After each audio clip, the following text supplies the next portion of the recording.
This one's a little bit more pale. Are they nice, chunky hedandros? This is called safety stop. Water change day. He is eating. Continuing my hunts for foxface or rabbitfish, or just like little gobies or little fish. Today we are at Tropical Lagoons. Let's check it out.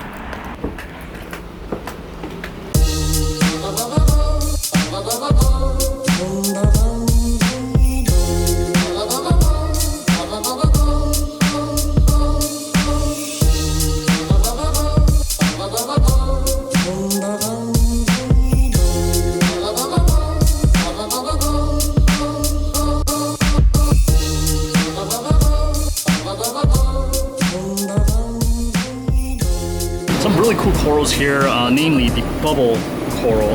I'm shooting this for you, Daniel, Tank Addict. I know he has been on the hunt for a bubble coral. 90 bucks right here. They actually have multiple mini colonies or frags. Now the bubble coral, also check this out. This is one anemone that I enjoy every time I come in here. This giant rose bubble tip anemone, handful scale. And we got two gold nuggets maroon, looks like. So they also got a black tang underneath it. That's kind of cool. Nice, chunky hedandros. I don't really see them at that size, so it's pretty cool to see. It looks like they're running a Neural 5 here. Lots of little jams here. All right, COVID has obviously been tough for everybody, but price-wise, this store is actually really good compared to some of the other local prices I've been seeing. Alright, reefers, today we are on the hunt for rabbitfish and foxface. First stop, fantastic. I understand that they have a scribble rabbitfish. We'll check it out first. See this 2-bar foxface. Definitely one of the ones I'm hoping to get. I'll put them down there. Alright. Depending on where you want to go. If you want to do you have non-SPS? So I noticed color-wise, this one's a little bit more pale. Are they, does it get darker or just They do, and a lot of time it's just the mood? you know, stress. People are in and out of the tanks and everything, you know. So I noticed right now this one's a little bit more vibrant, but I feel like that one seems a little bit more active. Like color-wise, They're both eating really good. yeah. So we have two options here. We got this one, it's a little bit more colorful in this tank. The one I like though, it's this one, a lot more active, but the color is a little bit more pale. Could be due to having this guy in here as well. All right guys, here's the second stop, Rick's, which is like 5 minutes away. The reason I'm here is because they have a one-spot foxfish. Actually, have a couple of one-spot foxfish, just quite a bit smaller than the 2-bar rabbitfish. Now, my personal aesthetic preference would be the 2-bar rabbitfish, but in terms of risk to the reef and also the actual fully grown size, the one spot would be a better fit, meaning that sometimes when the rabbitfish is a little bit too hungry, they may go after zoas. At least that's what some people say. Foxface seems to be a lot safer, and also foxface is a little bit smaller. But let's take a look and see what they got. We got a bunch of these nice one-spot foxface here. These are pretty nice little size as well. So now it comes down to whether I want foxface or rabbitfish. Personally, I'm more a fan of the look of the rabbitfish. Totally personal preference. But again, like I mentioned, I feel like foxface is a little bit more reef safe.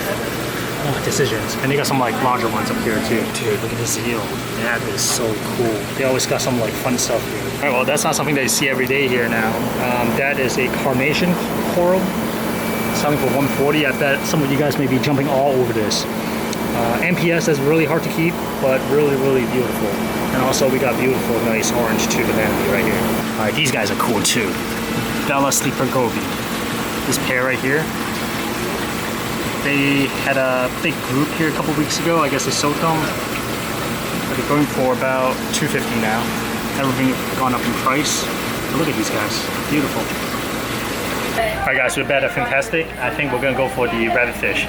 But Joseph pointed out this super cute, tiny little arrow crab. There's one right there. There's another one right up there. This one seems to be moving. That one, I'm not sure. Maybe it's a mulch or something like that. It's kind of like sucking against the intake. I don't know. I think it's gonna bring one of them home. All right, so I'm back looking at this guy. Did not really color up with the damsel out of the tank. Kefu was nice enough to remove the damsel so we can take a look, see if it colors up. It did not really color up, but he is really active.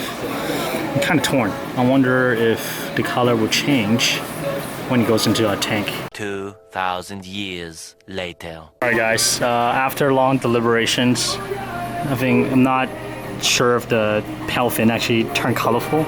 So I think we'll probably go for this one.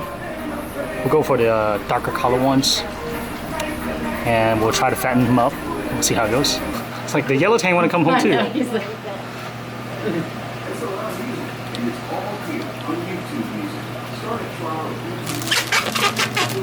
I know I kind of talked about a damsel tank, and this is definitely one of the damsels I'm seriously considering. Mild manner as far as damsel goes, and beautiful. Talbots. These kind of damsels are really nice as well. It's like a pink purple body with like a gold head. Beautiful, also pretty peaceful as far as damsel goes. But today, we got our fish, finally. No love for the 2-bar rabbitfish. 特別咯，有 style 啦。2 hours later. The 2-bar rabbitfish is in its defensive color. That's why it got all these like brown splotches. Actually, it's going away. Interesting. We'll try not to stress him out too much. I'm gonna just leave him in here and we'll acclimate. But first, we gotta talk about quarantine. Quarantine is a touchy subject with me because like up to this point, I have not quarantined any of my fish. And to be honest, I have not had a fish really catch ache and die of marine velvets. Knock on wood. I've seen cases where a new fish came in with ache and kind of just wiped the whole tank out, and all the fish from that tank has to go into quarantine for at least a month. For the tank to go fallow, for the egg to kind of die off. So it is really risky. At some point I will have a quarantine set up, but not at the moment. But absolutely, if you want to do things right, set up a quarantine system. My compromise this round is actually trying something like this. This is called Safety Stop. I believe Mark actually uses this, and I think this is where I actually heard about it. Basically, it's 2 different types of dips that you'll dip the fish in for 30 minutes or to 45 minutes each time. And then afterwards, you'll move that fish to either your quarantine system or go into the tank. But ideally, a quarantine system. Again, if possible, quarantine your fish. No quarantine is not something I'm preaching. It just so happened to be what I'm doing this round. And that's the reason why I'm called the inappropriate reefer. Don't do everything that I'm doing. Some of them is obviously not right. So this looks kind of ghetto, but we got 1 gallon of water in here mixed up with the part A of the Safety Stop solution, but turn on the air pump so that it's aerated and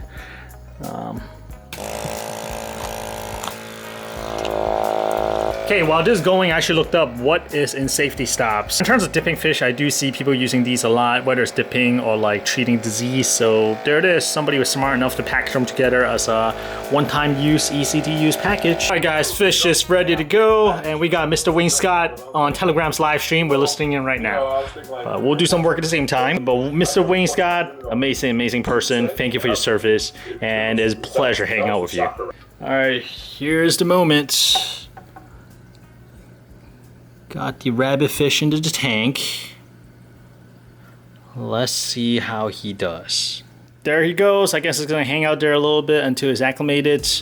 And hopefully he'll get a little bit more bold and start exploring the tank. I'm gonna give him maybe like half an hour to an hour, and I'm gonna insert a piece of algae on the clip. Hopefully that he'll feast on it and put some weight on him. I really want to get him into the big tank ASAP because I have a lot of algae for him to pick on, and I feel like this is his best chance for success in terms of adjusting to aquarium life versus staying in like a 10-gallon or 15-gallon quarantine tank at the moment. I just feel like there's so much more food here and the environment is so much more stable. This kind of exposes the other fish to a little bit of risk, but hopefully with the dips and I guess my dumb luck to this point, we will be okay. But we will see. If nothing comes up in a week, which is when this video should release, then we probably dodge another bullet, and I'll really consider setting up a quarantine tank. Looks like the rabbitfish has kind of moved out from the corner and started exploring the tank a little bit. I am a little bit nervous because I actually caught this little dude, well, big guy,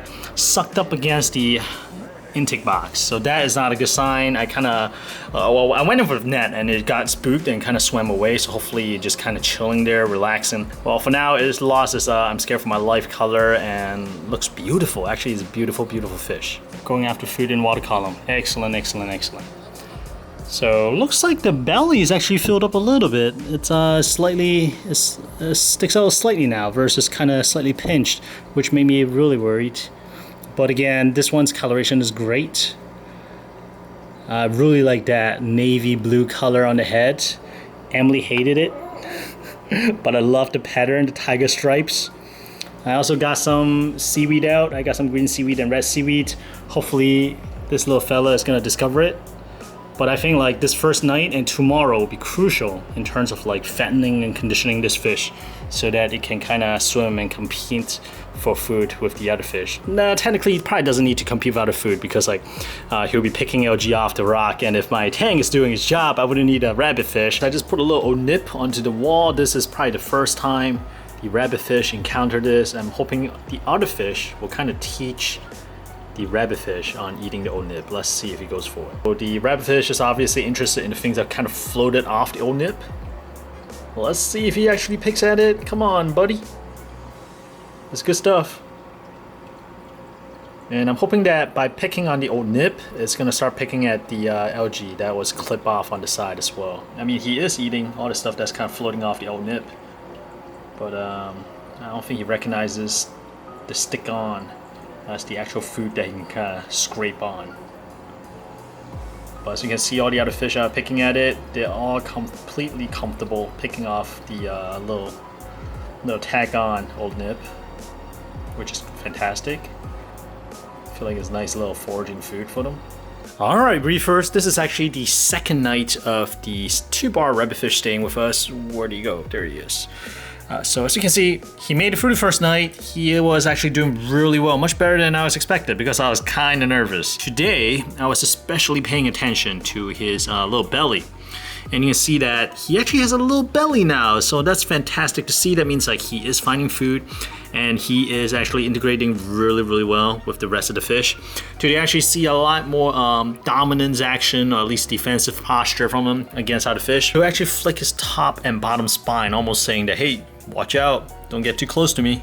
Kind of like that. I'm not sure if you guys caught it there because it's really quick. Now, knowing the rabbitfish is a grazer, once again tonight I put in another old nip. This old nip is the spirulina ones, meaning that it's mostly for herbivores. So I thought the rabbitfish is gonna be all over it, but not so. It's just kind of like standing off and then just kind of picking at things that kind of floated off. So he's not that bold yet, but he's working on it.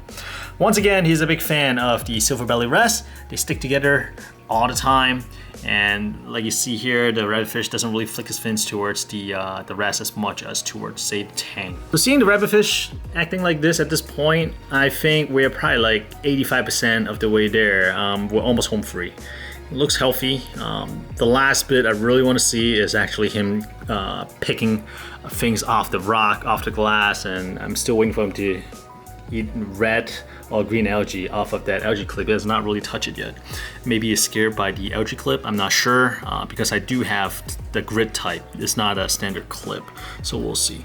But you can see that he is showing pretty well with the rest of the fish, and he is fighting for food whenever food enters the water column, so that's excellent to see. All right, well, we're gonna give him a couple days and then we're gonna check in a little bit later, but I do think that he is gonna make a fantastic addition to the 135-gallon mode aquariums. 1 week later. All right, reefers, fun day today. Today is water change day for the 145-gallon tank. I've already got some salt water mixed up. This is roughly 20 gallon, I believe. Today's kind of like maintenance. I'm basically pulling out all the detritus and also bubble algae from the tank. Bubble algae mainly on here. I've already used the regular tube to siphon out whatever I could, and I hope that the rabbitfish is gonna take care of the rest. Rabbitfish still alive and well and kicking. We'll do a final update on him a little bit later in this video. Big thing right now is to clean out the sump, and I'm using the bucket head and hopefully even switching out the return pump because I do have the Ecotag Vectra M2 sitting right there. I just need to swap it in. This little unit right here is almost like a must-have for people with a sump. It's $25 at Home Depot, and you just kind of clip it onto a bucket, and there you go. You got a wet dry vacuum, and it's been serving me really well. It paid for itself maybe like 10 times over already. At the bottom of the tank, we got these kind of growth formation. I feel like those may be coralline algae, some type of coralline algae is green, but I do see a little bit of like detritus that's kind of trapped around here as well. Some is a little bit too low for regular tube to create the siphon and keep it going. So I'm going to use the bucket head. Because of how powerful bucket head is, I have to be pretty mindful of where I point the hose as well, because I really don't want to suck up any of the zinnias and macroalgae, especially since the macro prolivius has actually been growing quite well in this tank. So check out the chaeto. That ball of chaeto is actually from that same one strand that I moved from the mangrove tank. The story was that I got a shipment from MPS Reefer, and the chaeto came as a hitchhiker of like a tiny little strand. I didn't even see it before, and over time it just grew, and then I finally moved it to the refugium, where it has the awesome Z-Lights S200 grow lights.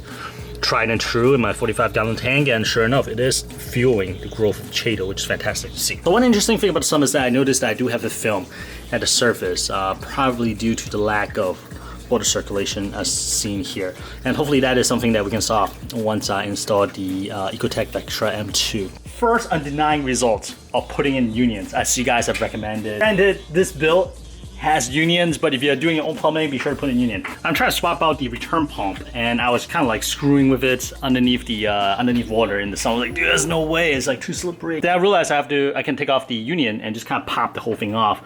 Man, this makes things so much easier. So yeah, whatever people say is true. Union, union, union. 2,000 years later. All right, reefers, it has been a week and a half since I've added the 2-bar Rabbitfish. As you can see, he is still alive and well, and he's actually turning into a little pig. He got a little belly, just wait for him to turn sideways. As you know, coming in, he was a little bit on the thin side, at least compared to the other one that I had the option to get, but I'm really happy with the final result. Oh, look at that. He is a little chubby little guy. Every other day, I put in a new sheet of algae, and without fail, like the next morning, it will always disappear and alternate between the green algae and also the red algae. This little fella seems to prefer the green algae, but red algae, he does take it in as well, but takes a little bit longer. And I think all the snails kind of learned that this algae clip means algae. So yeah, I also find like 2 or 3 snails on the 2 little fishies algae clip as well every morning. So it's kind of cool. Now the Rabbitfish is still quite shy, meaning that when I'm in front of the tank, usually all 4 fish will be right front and center waiting for me to feed. And as you can see here, the Rabbitfish, the first thing he does is hide. But on the bright side is that the Rabbitfish is no longer showing its I'm in danger color, the really blotched color. That's when he's terrified. And if I'm gentle, he'll even come up to the front of the tank to greet me, waiting for food. With that said, let's kind of toss some food in the tank. We got a fish following me. They know the food is coming. The Rabbitfish is slowly learning. So let's go ahead and drop these flakes into the tank. Oh, that's actually a lot. Yeah, this video has been me just feeding my fish non-stop. I've been feeding quite heavily, and actually did a nice water change today. Oh, there's a Rabbitfish. And speaking of water change, you notice that the tank started getting a little bit cloudy. It was actually really clear the last week, as you can see earlier in this video. Now the interesting thing is that the ongoing story of this tank is the cloudy water that appears every 3 weeks or so. As you know, about 2 weeks ago my cleaner came. I actually asked them really nicely once again to not use any aerosol products around the tank just in case, and also saran wrap half the tank just to make sure nothing will get into the tank. And sure enough, for the last 2 weeks, the tank has been clear, no problem at all. This morning I finished the water change, and by tonight, as you can see, there's a little haze developing in the water. So this is interesting because in 2 or 3 of the comments in my previous video, some people actually left really thoughtful, long comments saying that they had similar issue, and turns out it's their RODI units. One of the reefer that left a comment even said that he tried and looked into everything. He was ready to give up until he did some tests with some of the fresh RODI water that was made, and turns out it was the RODI unit. Even though it's registering 0 TDS, there's just some issue with it, and once he switched out all the cartridges, the cloudy water problem went away. So I am pretty close to my last straw. I see this little haze kicking in. I'll see if this actually get blown into like a full-blown bacteria bloom again. If so, I think my next step would probably just switch out all my RODI cartridges. I have the BLS 75 gallon per day units. I've switched the cartridges out, I think, beginning of this year, but I don't think I flushed the RO membrane properly. So I remember reading comments saying that, oh, you probably already clogged your RO membrane or burnt it or whatever the term is. So, I mean, cost-wise, it kind of sucks, but if that means no more cloudy water, well, why not?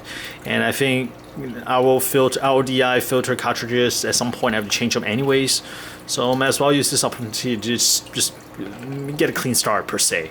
But I'm gonna wait 2 or 3 days first to see if this water actually get cloudy again. Now, one interesting tangent is that I do notice today there's actually eggs right here. These are probably snail's eggs. If I have to guess, these may be the Super Tonga Nasaria snails. The big guy right here. I think it may be that snail laying these eggs here. Is it related? Again, I'm not sure. I do not see any of the... Well, actually, you know what? I take that back. The snails actually crawled up to the water line. God, man. You know how... See, this is why it's so tough to debug stuff. If the cloudiness continues, I'm going to go ahead and just kind of swap out all the cartridges on the RDI unit just to be safe and do a proper flushing of the outer membrane this time. If it keeps going, honestly, I don't know. I just have to somehow live with it. Maybe at some point move all the snails to the mangrove tank just as a test. I don't know, man. At this point, I'm just kind of not had it, but kind of out of options. I don't know. Either way, I'll bring you guys along. I'll try to keep these updates short because I know I'm kind of like beating the same topic to death. But unfortunately, it's still persisting. Hopefully, we're kind of narrowing it down one by one. But back to the topic at hand. Rabbitfish doing beautiful. Nobody caught egg. Nobody caught marine velvet. Again, knock on wood. The rabbitfish have not started munching on the bubble algae yet. I do see the bubble algae coming back on the sand bed. I did not do as good a job vacuuming the sand bed this time because I kind of went all in terms of getting out the bubble algae last round. So I didn't pay too much attention on the sand bed, which I should have.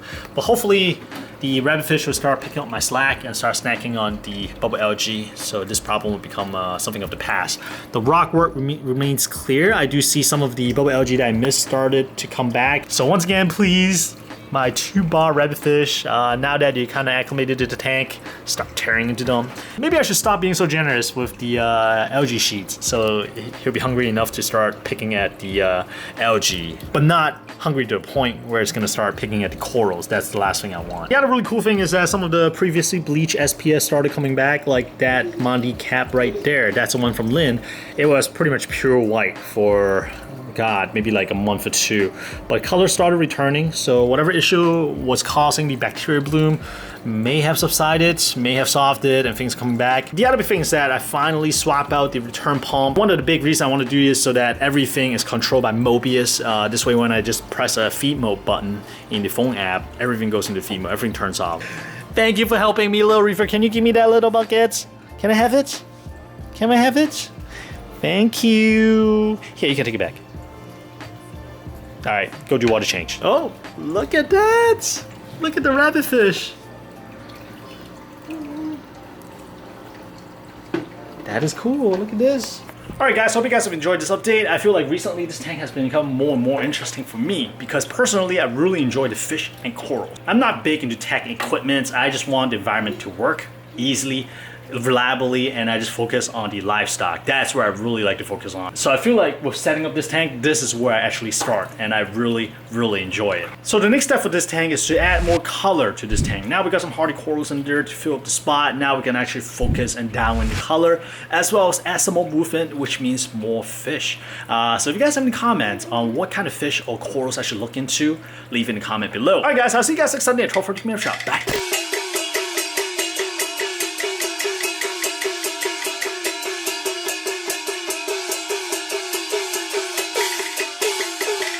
One that's standing from the tank for a little bit usually comes out. Let's see.